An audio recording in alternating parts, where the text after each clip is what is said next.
Hello, I'm so sorry. That's okay. Yeah, no, it was such a weird series of events that happened. I have no idea what that was about. Time is confusing, but I'm glad we were able to do this regardless. It's so lovely to finally talk to you. No, I got your book and I really enjoyed it. So I'm so excited to hear more about it and hear more about your writing process and stuff.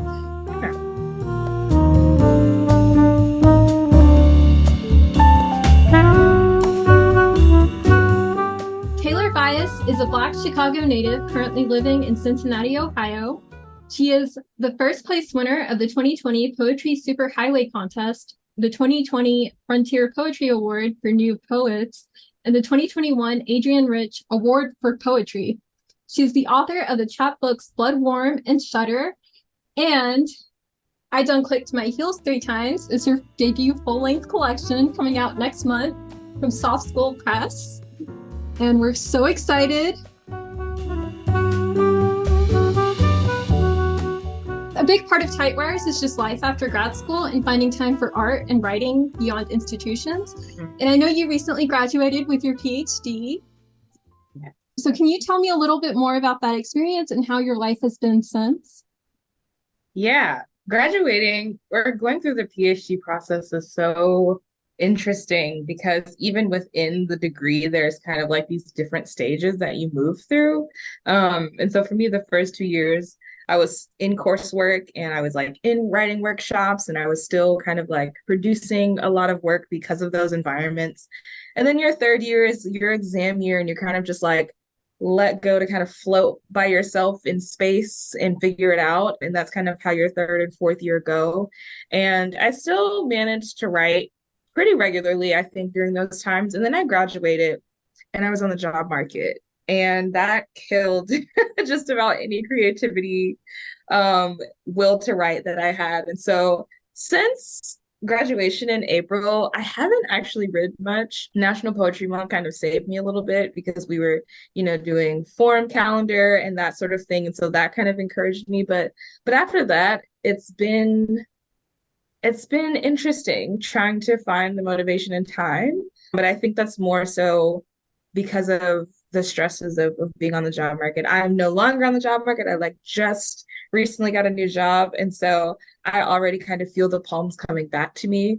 But I think for someone who was like deeply affected by stress and that sort of creeps into my writing process, I did have a hard time writing for a little bit.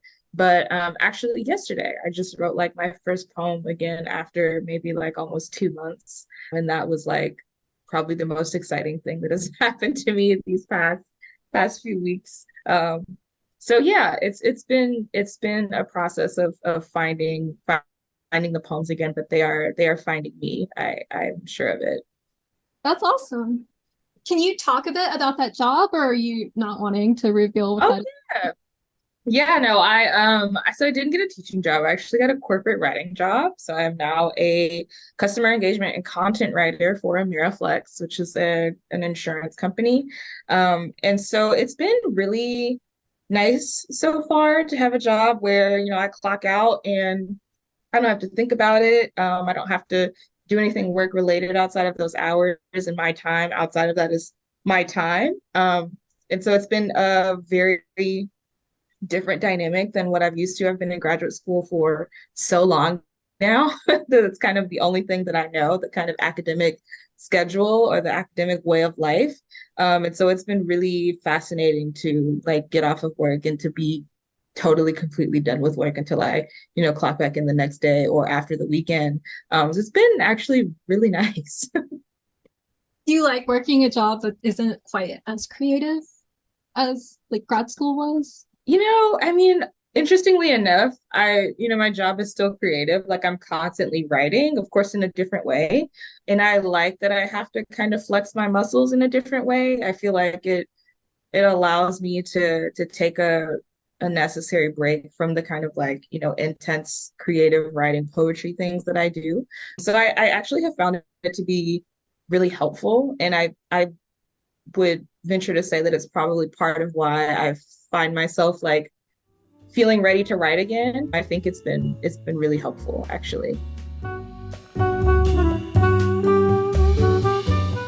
let's talk a bit about Adaptations with regard to how this book came to be. Can you tell me a bit more about the inspiration for the book and how you came to write it? Yeah, so this book is inspired by The Wiz, which is kind of, this Black cultural movie staple. It's something that I used to watch over and over and over all the time as a kid, and I still will just randomly watch it now as an adult. And as early as I can remember watching this movie, I was just always fascinated by the fact that we had this like Black version of it, that it was like, this is our version, a version of it that I felt like I could relate to, that I could see myself in, that my family and people that I knew could see themselves in. And so it's always been important to me in that way. The sort of importance of home, the importance of also having to leave home to kind of figure out what home really means to you and what it is that you're maybe missing. So this story has always resonated with me. And so naturally, I think when I started writing my first book and I was thinking about home a lot while being away from home, it became kind of a natural source of inspiration. And I also just love how the songs kind of mark the storytelling in the movie, and I kind of adapted that in the book, and so the sort of sections are named after some of the songs, or are all named after songs in the movie, because I was really fascinated with how the movie uses the musical score to kind of like complement the storytelling. And so all of these different influences I think came together to create this book, which is inspired by one of my favorite childhood movies. That's so cool. So it sounds like you had a sort of organizing system for where you placed every poem. Was there ever a moment where you weren't entirely sure where a poem belonged? Or like, was there a moment when a poem might have belonged to more than one section and you had trouble placing it? Absolutely. The final version of this, the final organized version of this, didn't come together until I started my editorial process with Soft Skull. So when Soft Skull actually, took the book or accepted the book, it was organized differently. And I think we had maybe three sections or maybe even two, but we didn't have anywhere near as many sections as we did at this point, and it was organized much differently.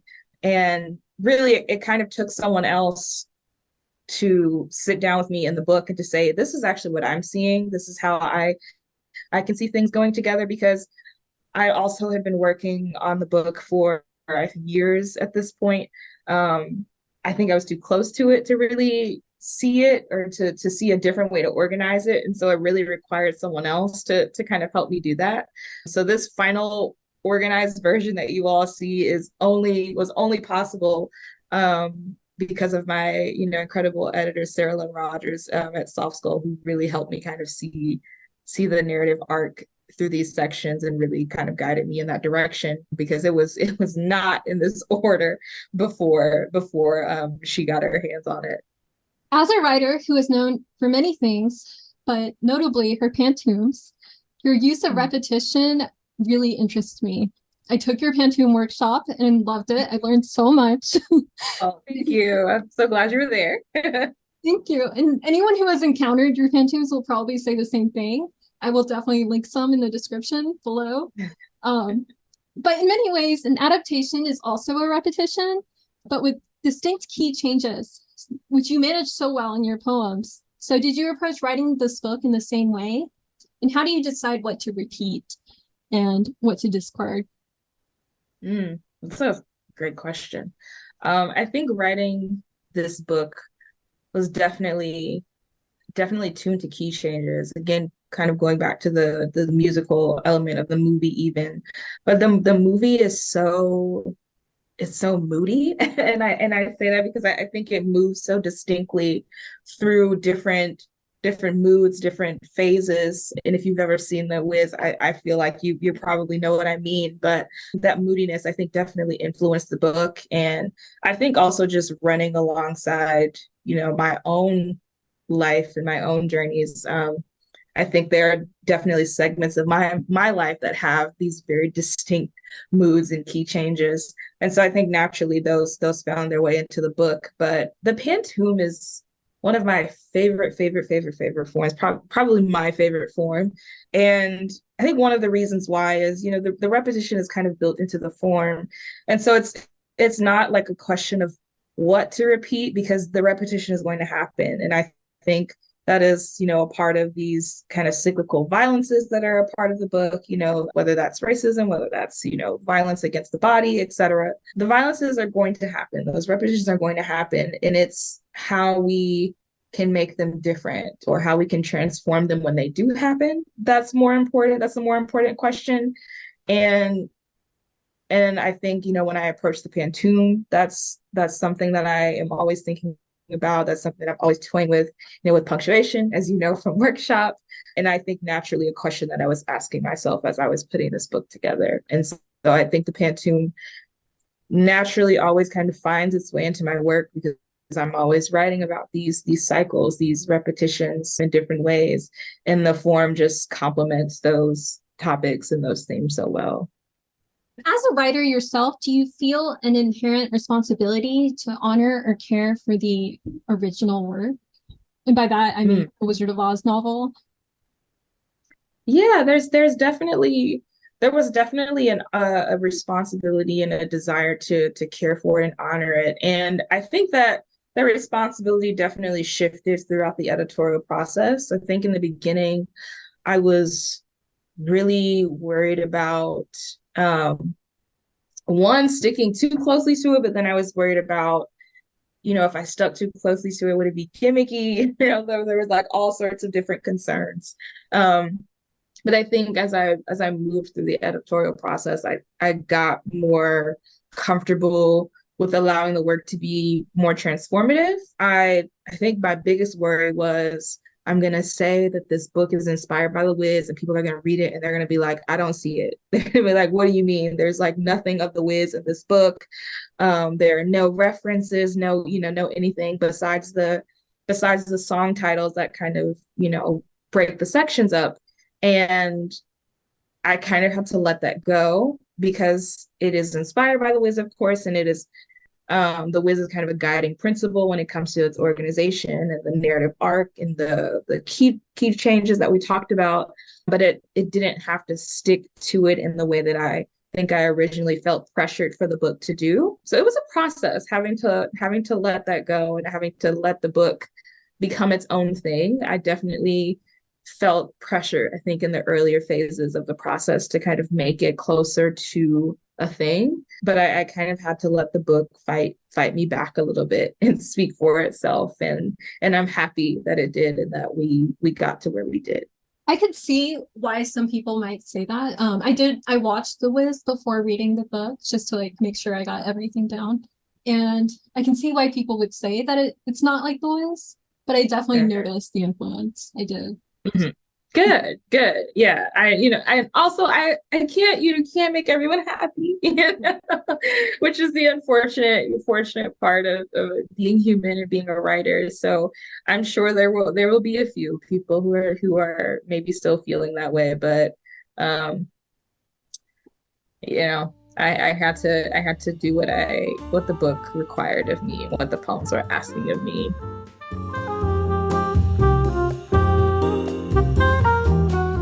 So you mentioned home a lot, and you mentioned Chicago a lot in this book. So I'm assuming that Chicago is either home or the Emerald City for you. Yeah, Chicago is home for sure. What is the Emerald City for you?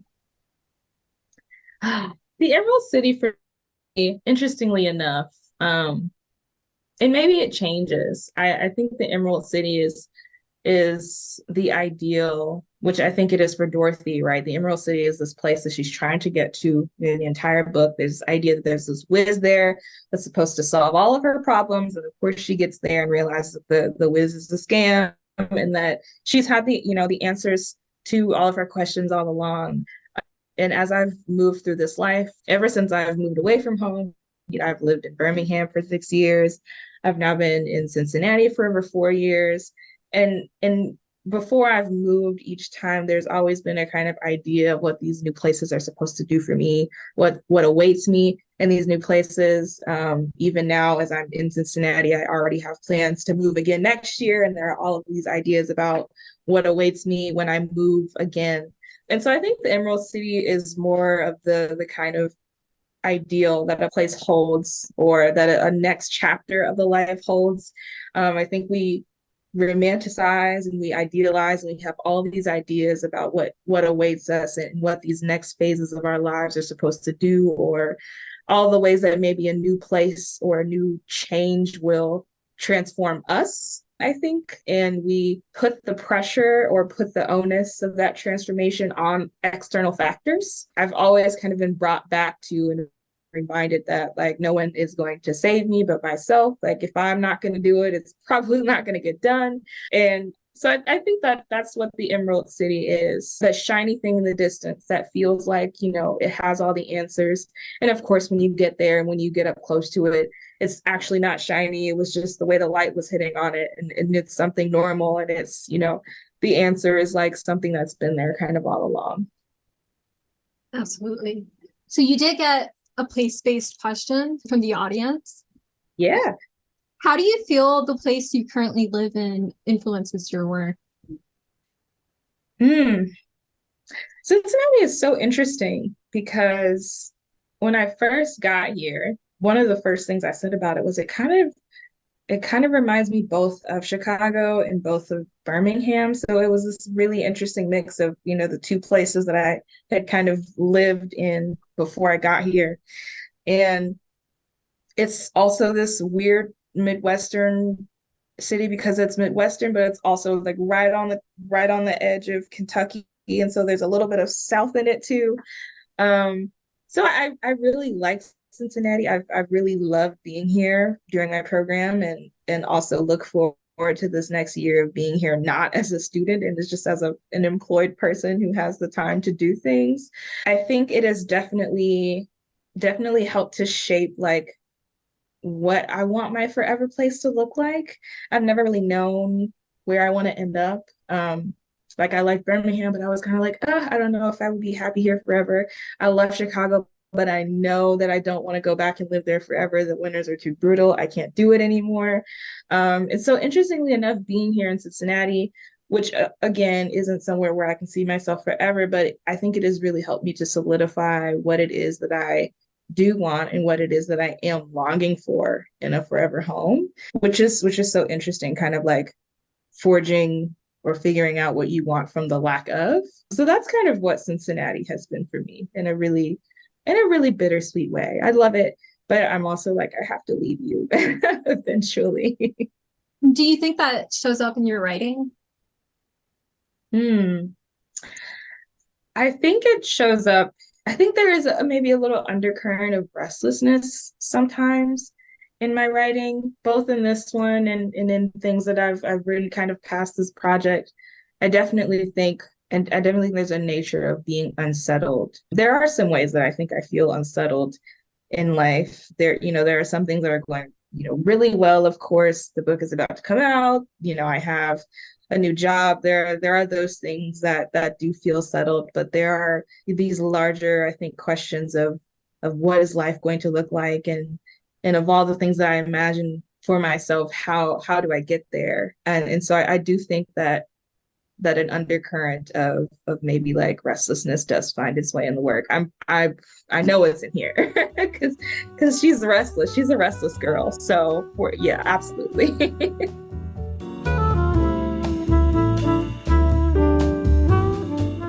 Let's talk a bit about your writing process. I just want to hear all about how you go about writing. Do you write by hand? What is your preferred method? How long does it take you to draft every poem? All of that.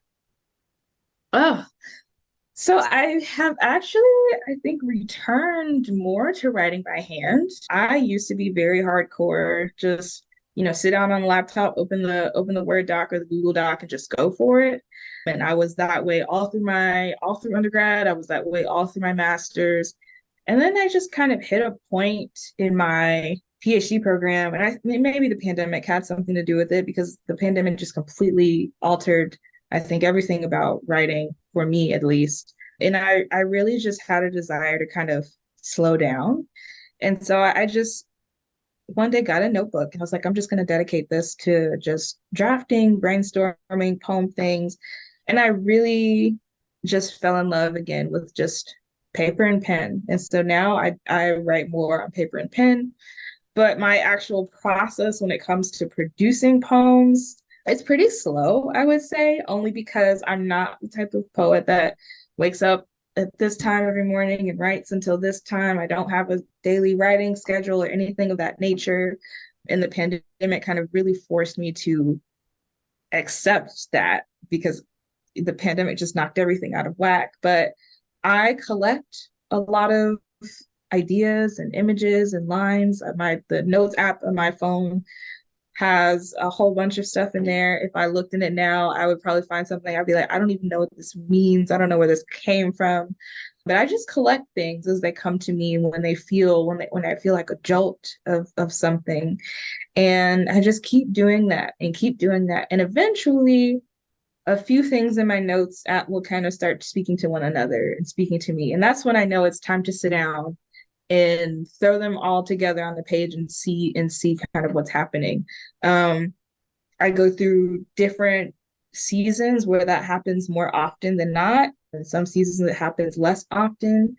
There are some times when I'm doing like National Poetry Month 30/30, for example, where I can kind of get myself into a more regular practice, but those are kind of special occasions and are I can't typically do them for longer periods of time than maybe the 30/30, but I'm definitely the kind of writer where the poems have to come to me.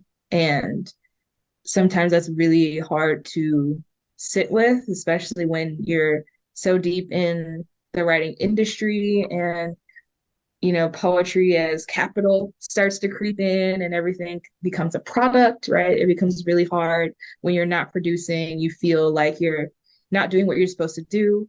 But it's getting easier. It's getting easier to accept and easier to kind of let the poems form and arrive when they're ready. And so that's what it looks like for me, just collecting and being kind of a student of the world around me until something kind of jolts me and then I have to kind of see what's going on. But by the time it jolts me, by the time something speaks to me and it's like this is a poem, then it just comes. I can sit down and write it like in an hour and a draft is done.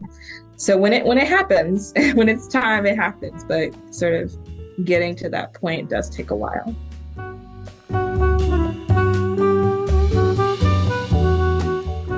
You mentioned poetry as a product, and I wonder what your advice is for young poets or beginning poets about navigating poetry as an art and poetry as a product.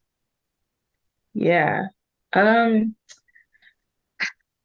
I think the moment that you are writing something and you haven't finished it yet and you're already thinking ahead to its publication, you got to reset. You got to start over because you're not writing the poem that you really want to write.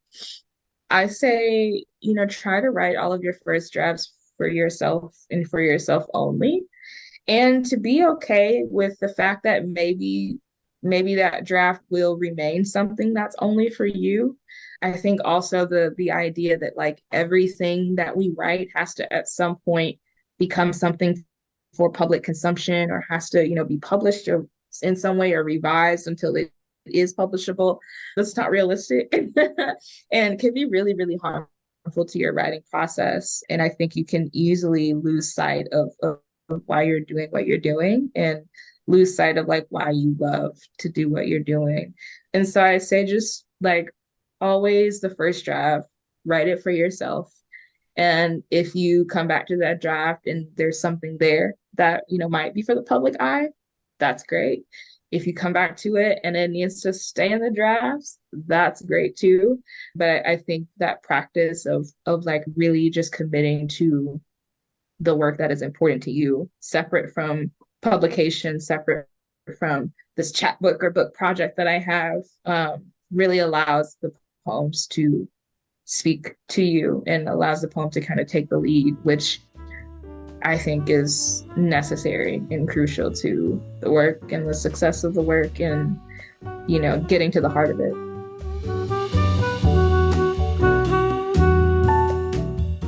What are your best tips for revising poems?